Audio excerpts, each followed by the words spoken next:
안녕하세요. 최보식의 언론 임조은 기자입니다.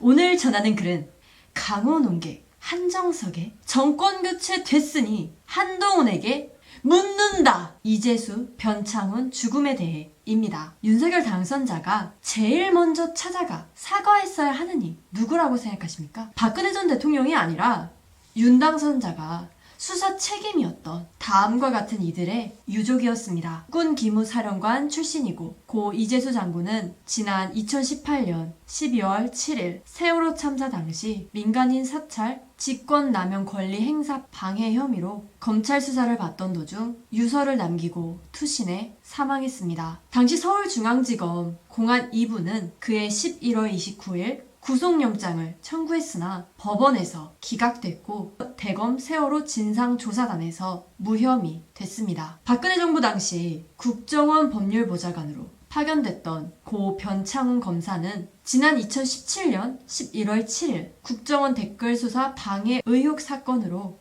서울중앙지검에서 수사를 받던 도중 구속 전 피의자 신문을 앞두고 투신해 숨졌습니다. 이에 앞서 같은 사건으로 검찰 참고인 조사를 받았던 국정원 소속 고 정치호 변호사도 2017년 10월 31일 숨졌습니다. 국정원 사이버 심리전단의 댓글 공작이 정말로 선거를 방해하기 위한 것이었던가요?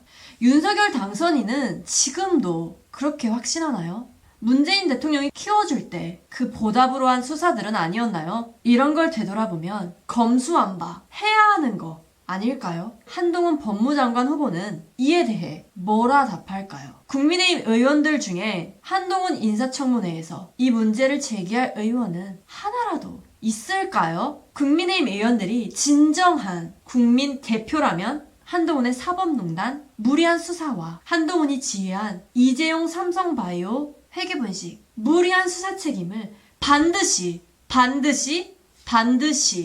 물어야 합니다. 당시 국민의힘 스스로 말도 안 되는 무리한 수사라고 규탄했고 법원의 판단도 사실 그랬습니다. 이걸 그냥 넘어간다고요? 이걸 그냥